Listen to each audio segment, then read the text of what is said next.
Imagine waking up every morning and unknowingly clocking into an invisible job, one that you never applied for. And the job title, maintaining appearances. Your salary, validation. Your boss, everyone watching. Welcome to the comparison economy, where your happiness is the product and your peace is the price. Hi, I'm Miss Muithathi. I'm a creator, an entrepreneur, and a mom. What most people don't see is that behind every video I make, I'm also fighting to keep my daughter's medication covered.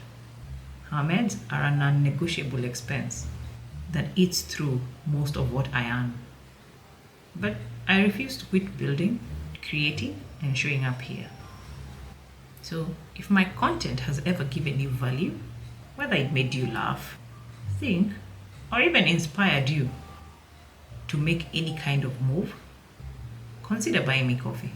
Every single coffee goes directly to keeping her treatment consistent and keeping this channel alive. Thank you very much for standing with us. Every drop of support counts more than you know. Link in the description. Stay with me.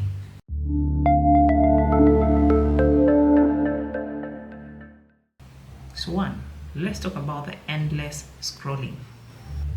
Have you ever sat down to take a short break, opened Instagram or TikTok, and suddenly it's dark outside?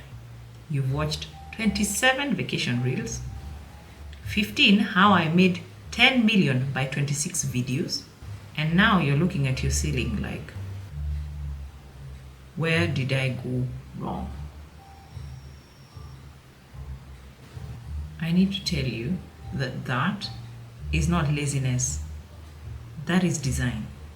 And I say that because you see the algorithm, it doesn't want you inspired. It wants you insecure enough to keep scrolling. Because every scroll, every click, every I need to do better thought, you're feeding the machine. Some time back, we used to compare ourselves to neighbors or to that cousin of yours. Now, it's billionaires, influencers, and people who live in Bali with some mysterious online businesses. And by the way, you see those two perfect morning routines that they keep showing you online?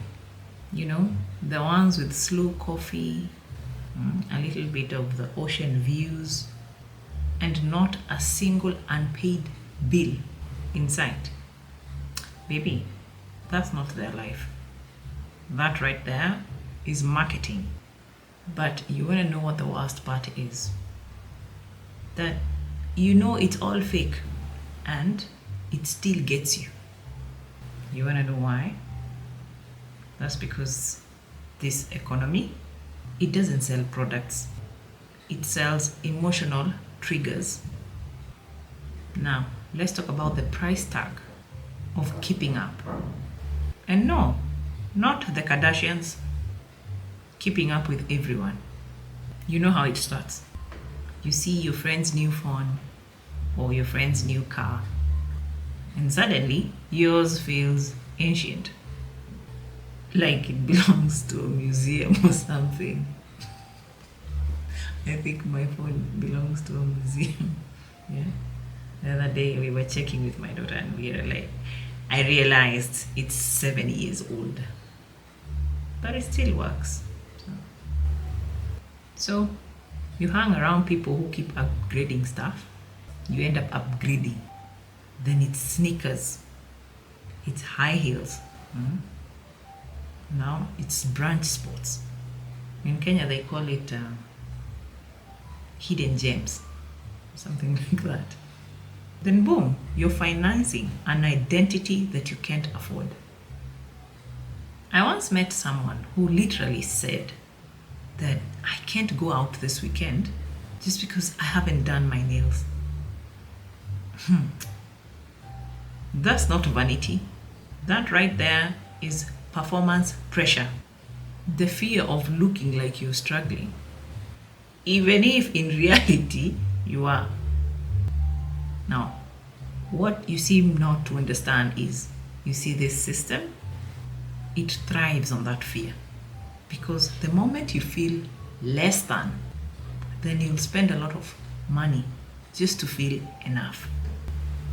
Meanwhile, while you're at it, your savings are shrinking, your peace, on the other hand, is evaporating, and your joy is stuck behind a paywall that nowadays they call aesthetic. Talk of compromised priorities. And I'm not innocent either.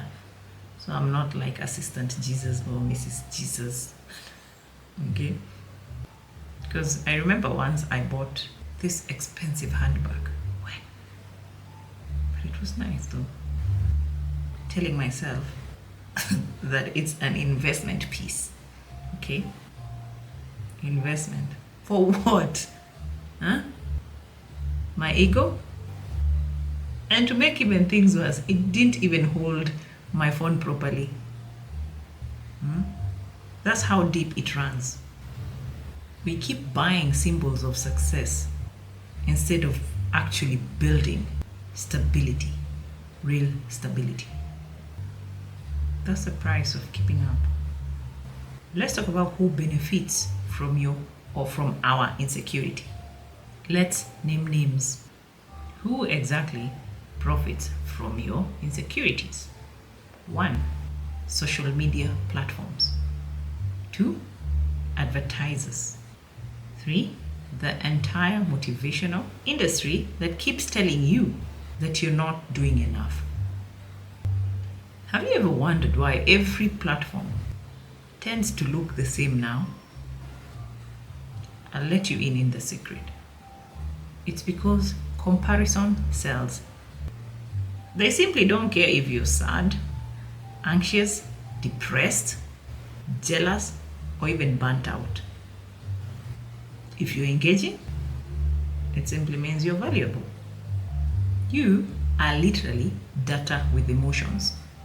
And advertisers, oh, they love your little emotional roller coaster. They will tell you things like, you deserve this luxury. Come on, treat yourself. Don't settle. You want to know what they mean when they tell you that? Translation is, buy more so we can stay rich. Meanwhile, they are selling you products made by people who can't actually afford those products. The irony in that. This is the illusion of meritocracy. You're told if you work hard, you'll get there. But they don't tell you that the system is rigged to keep you chasing, not catching. And this is because if you ever felt enough, that, you get to a point where you feel you're enough, it simply means their profits would crash. So beware. Let's go deeper, because this isn't just financial. It's like a somehow psychological warfare. You see, comparison, it rewires your brain. Dopamine hits from likes mimic drug highs. Then withdrawals kick in when the numbers dip. My dear, that's not random. That right there is neuroengineering. Your brain starts associating worth with performance metrics. Things like views, likes, followers, or subscribers as we call them. The economy doesn't need your money first. It needs your attention. And this is because your attention buys your submission. So. And this is how we end up self-policing our authenticity. You want to post something real, you end up second guessing it. You want to rest, you feel guilty. You want to disappear for a week, you fear being forgotten. So what do? You keep performing for people who will never ever notice if you stopped. That, my dear, is the comparison trap. A loop so subtle that it feels normal. Now, let's break free, okay? Because everywhere there's a way in, there's a way out, okay? You do this by, start asking that brutal question. Enough for who? Because if your enough keeps moving, you're not chasing goals, you're chasing ghosts. Redefine wealth, not as what you own, but what you can actually walk away from, okay? Start curating your feed like it's your diet, because to be honest, it is. What you consume shapes what you crave. Start muting people who drain you. Follow the ones who remind you that slow progress is still progress. And start practicing something I call digital fasting. Something like go offline for 24 hours and watch how your mind starts recalibrating. You'll be shocked how much mental noise was never yours to begin with. Okay? Start building a future that is beyond comparison, because the future belongs to people who can think clearly, people who don't measure success by applause but by peace. Invest in yourself, not an image, but in capability. Start learning skills that print money. Read books that challenge your worldview. Build a body that carries your dreams without collapsing. And most of all, protect your mind, because it's the most expensive asset that you have. It is. Through this, you can't compare your chapter 3 to someone else's chapter 30 when you don't even know they're a ghostwriter. That's you doing yourself injustice. Okay? Real wealth is being able to live without performing. So, are you ready to escape the comparison economy? Hit subscribe if this hit home. Share it with that one friend who needs to hear this truth today. And if you want to rebuild your life from inside out, financially and emotionally, check out my digital tools below. Building Wealth in 12 Months ebook, the Chaos Proof Monthly System, and the Instant Hustle Manual.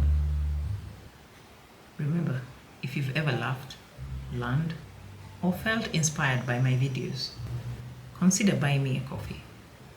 See you in my next video.